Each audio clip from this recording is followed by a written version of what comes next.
Hey guys, this is Rob from RuinWorks coming at you with our latest scene. It's called Buckwind Cove. It's a bit of a seaside village here, a few houses nestled beside a dock, and then if we go up to our fourth level here, there's also an inn. There's this bit of a black ugly patch here, and I'll get into that a bit later why it's there, but it shouldn't affect how the scene functions. So we got 5 levels in this scene, starting with our underwater level. This water is set as an overhead tile, so any tokens that appear on this level will look like they're underwater a bit. There are also sound beacons placed, giving you kind of a submerged vibe for when you're underwater. Maybe I'll just bring a token there so you can see what it sounds like. So here we have a token. It's currently on the level ground. We've taken down to -10.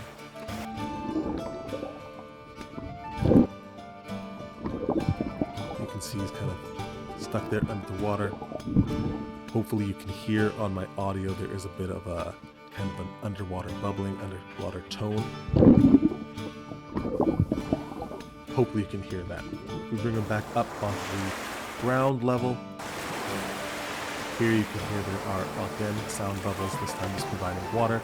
There's 2 different types, just this generic kind of waves sound, and if you go into the cave area on the right side of the scene, it's more of a splashing sound of water knocking against the rocks. Okay, so we got our underground, our ground level. We also have a middle level here, which is just the second floor of one of the houses, the top left, as well as the staircase here. That's all the second level is. And then we have our cliff top level, which includes the roof of that same house, as well as Pickled Fin Tavern is just the bar and kitchen. So what I'll do is what I normally do, I'll run you through the scene using a token. So I'm going to start off on the ground level with that token I had before. So first thing to note here, like I said, there is the sound beacons already placed in. I did try to do a bit of extra work on the coloring this time, just to make my scenes stand out a bit. I'm actually pretty happy with how it came out. I'm starting to learn more with Clip Studio Paint, so I think this is a pretty big step forward for me. So I'd appreciate any feedback you guys have on how it looks in this scene. So we have our roofs set on the houses as overhead roofs. Open the doors on the side. If you guys aren't familiar with V12 yet, if you have a token selected and you hover over an overhead tile, it will disappear and show you what you can see underneath it. So it's a pretty cool feature. So we have 3 houses here, all taken from previous scenes.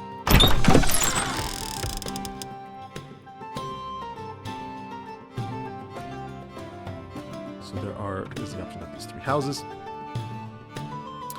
Additionally, there is a set of stairs up to the next level here along the cliff.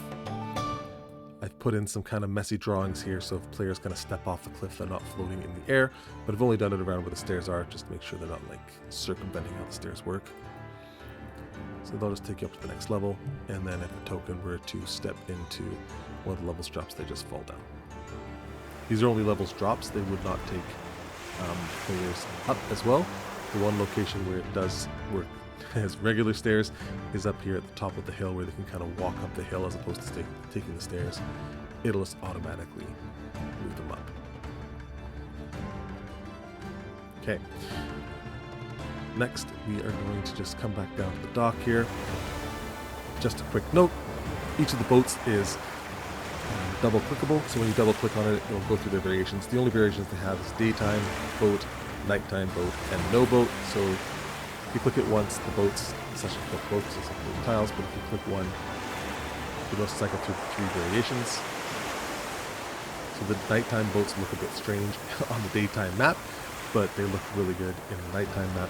So maybe I'll touch on that next, but all the boats can just be cycled through the images because they are separate tiles, and if you do want to actually move them on the scene, you can just go over to the left tile tool and they're selectable, and you can actually move them wherever you want. Now I will warn you, if you do decide to move them, their shadows are going to look kind of funny because the shadows often are cast over the docks in certain locations.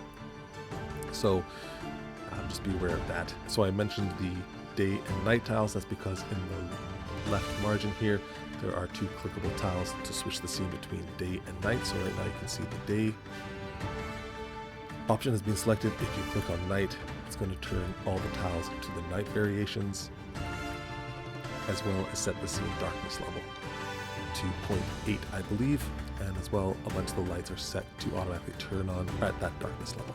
And again, if I double click boats, you can see the daytime boat looks a bit too bright.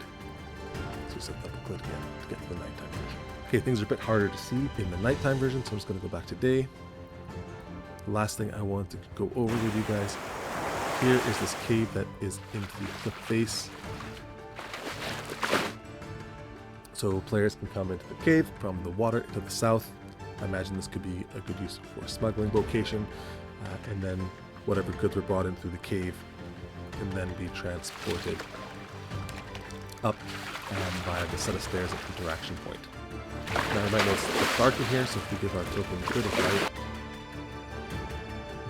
you can see it actually brightens up a bit. That's because I've used scene regions to include darkness in this area. And while it works well, it does kind of look a little off. If you go up to the next level, you can kind of see the outline of the darkness. And if you go up to the cliff top, the darkness on the middle level shows up on the top. That'll only show up for the DM. If you have a token selected here, it all looks correct. It just looks a bit ugly when you look at the scene without a token selected. So if you don't like that effect, you don't really care about the darkness being in the right location, you can just go to your event regions tab and you can delete those two regions if you don't like them. So if we're looking back at our little liquid guy over here, if we want to take him upstairs, we can come into this cave area.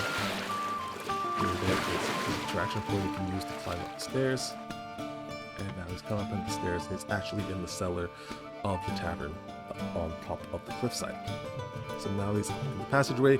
He's blocked by some crates that have been put there to hide the passage. So if we want to open up these crates, you can see kind of out of sight, hidden in the walls, there's an open and a close button for the secret crate doors. Just hitting open rotates them open and plays the sound, and then the token, you can see it passes through.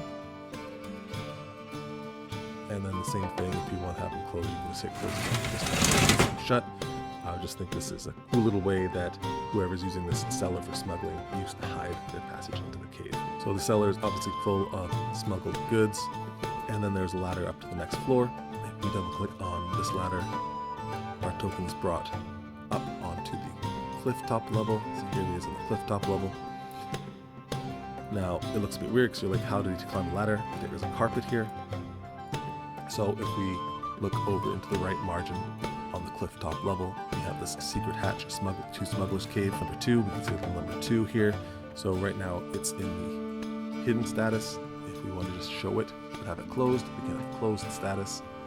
And then if we want to actually open the door, we can hit the open button, and then it will reveal an interaction point which PCs would then be able to use to descend.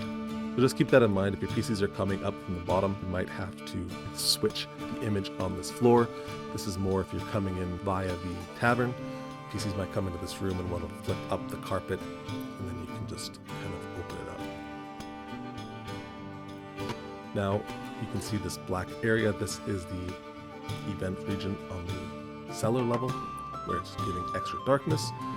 However, when you have a token selected, the darkness does not appear on this level. I'm not sure why that's happening exactly. I'm assuming there's some sort of interaction between the darkness levels and the levels module, but when you have a token selected, it seems to work fine. And again, if you don't like it, you can just delete it in your regions tab here. So that was the entrance to the tavern down below. We have a kitchen in here as well. The way the doors are kind of actually rotate open as opposed to just flip open like most of my previous doors, so I'm going to try doing that from now on, having rotating doors. And now that we're in here, I will also mention in the right margin, it indicates that for the Pickled Fin Tavern, we can double click on light sources to light snuff candles, fire, and oven. So here we have our token. If he double clicks on any tables where there's a candle, or the GM does it, it'll light them all up for you. I'll also note that these will get switched off if you switch the scene to the day variation. If you switch to night, these will all get turned on. Now when we come back into the kitchen, there's also one here on the oven. So that's the Pickled Fin Tavern. we come out here on the cliff top, you might also notice here there's a bridge kind of leading over to an outcrop of rock a few feet away. So we have some options for this. This is kind of meant like a lighthouse or warning beacon for stormy or foggy days. But if we look in our right margin here, we have options for the bridge and the lighthouse fire. So right now the bridge is in the intact mode, so we can hit the broken mode and it shows as broken. And then again, we have our lighthouse fire, so we can switch the lighthouse fire on and it'll produce a light, change the image tile, as well as I've placed a fire macro on one of the fires, so as long as you have Token Magic FX installed, this fire macro should work automatically. So I'm pretty happy with that, how that worked out, and I think it looks especially nice if we now go to the night variation.